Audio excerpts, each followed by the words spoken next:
Hi, this is Ajay Anand and welcome to Hindi classes from excelup.com। इस video में आप ऋतुराज द्वारा लिखी कविता कन्यादान के भावार्थ को समझेंगे। इस कविता में कवि ने उस समय का वर्णन किया है जब कोई माँ अपनी बेटी का कन्यादान कर रही होती है। कितना प्रामाणिक था उसका दुख लड़की को दान में देते वक्त, जैसे वही उसकी अंतिम पूंजी हो। कोई भी माँ बड़े लाड़ प्यार से, बहुत स्नेह से और बहुत दुख तकलीफ उठा करके अपनी बेटी का पालन पोषण करती है। लेकिन एक समय ऐसा आता है कि जब उसे अपनी बेटी को दान में देना होता है। कन्यादान के समय जब उस बेटी की शादी होती है और शादी के बाद वह लड़की पराए घर में चली जाती है, तो ऐसे समय में किसी भी माँ के लिए बड़ा ही दुखदाई समय होता है या पीड़ादायी समय होता है। लड़की अभी सयानी नहीं थी, अभी इतनी भोली सरल थी कि उसे सुख का आभास तो होता था लेकिन दुख बाँचना नहीं आता था।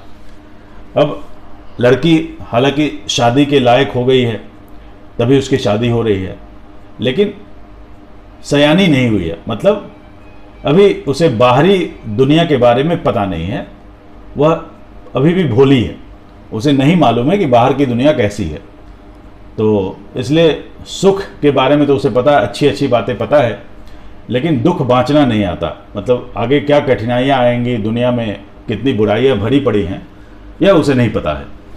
पाठिका थी वह धुंधले प्रकाश की, कुछ तुकों और कुछ लयबद्ध पंक्तियों की। धुंधले प्रकाश या लयबद्ध पंक्तियों से कवि का मतलब है कि लड़की होने के नाते शायद उसे घर से बाहर निकलने का बहुत ज़्यादा मौका नहीं मिला है, या बाहर की दुनिया को समझने का, जानने का उसे मौका नहीं मिला है। इसलिए उसे बाहरी दुनिया के बारे में थोड़ा बहुत पता है। इतना पता है जैसे कोई धुंधली रोशनी हो, थोड़ी बहुत पंक्तियां शायद पता हो उसे दुनिया के बारे में, लेकिन बहुत कुछ नहीं पता है। तो अभी भी दुनियादारी के मामले में वो लड़की जो है भोली भाली है, सरल है, और उसकी माँ इसलिए उसके बारे में, भविष्य के बारे में चिंतित हो रही है। माँ ने कहा, पानी में झांककर अपने चेहरे पर मत रीझना। जब विदाई का समय आता है, शादी के समय, तो अक्सर लड़की की माँ उसे तरह तरह की नसीहतें देती हैं, सीख देती है, ताकि आगे जाकर के लड़की का वैवाहिक जीवन, उसका पारिवारिक जीवन सुख से बीते। तो लड़की की माँ कहती है कि कभी भी अपनी सुंदरता पर ज़्यादा रीझना मत, उस पर इतराना मत, क्योंकि बाहरी सुंदरता जो है वह सिर्फ दिखावे के लिए होती है और असली सुंदरता आंतरिक सुंदरता है।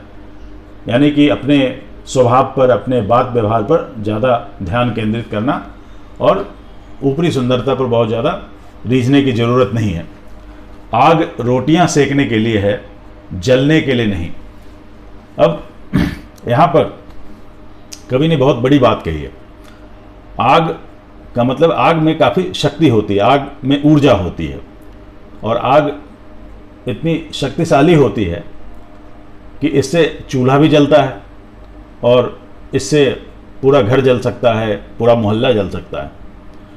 तो लड़की की माँ का कहना है कि तुम्हारे अंदर जो ऊर्जा है उसका इस्तेमाल तुम अपना परिवार बसाने, अपने परिवार को संभालने के लिए करना, ना कि उस ऊर्जा का इस्तेमाल नकारात्मक रूप से करना, दूसरों को जलाने के लिए, अपने आप को जलाने के लिए करने की कोई ज़रूरत नहीं है। वस्त्र और आभूषण शाब्दिक भ्रमों की तरह बंधन है स्त्री के जीवन के। फिर लड़की के माँ का कहना है कि जो वस्त्र और आभूषण होते हैं, वस्त्र का एक काम होता है तन को ढकना, दूसरा काम होता है दिखावा। तो ये सब दिखावे होते हैं ज़्यादा, और उन दिखावों के बंधन में नहीं पड़ना चाहिए किसी भी स्त्री को, बल्कि उनसे जितना हो सके दूर रहने की कोशिश करना चाहिए। और इसमें ही सबका भला होता है और पारिवारिक सुख शांति बनी होती है। माँ ने कहा लड़की होना, पर लड़की जैसी दिखाई मत देना। अब इन पंक्तियों के कई मतलब निकाले जा सकते हैं।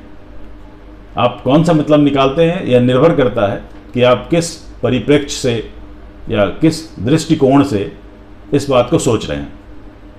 तो एक दृष्टिकोण हो सकता है कि लड़की है, अभी लड़कपन है, अभी बाल्यपन है, मतलब अभी परिपक्वता नहीं आई है, उम्र से वो वयस्क हो गई है, लेकिन शायद अभी मानसिक रूप से परिपक्व होने में समय लगेगा।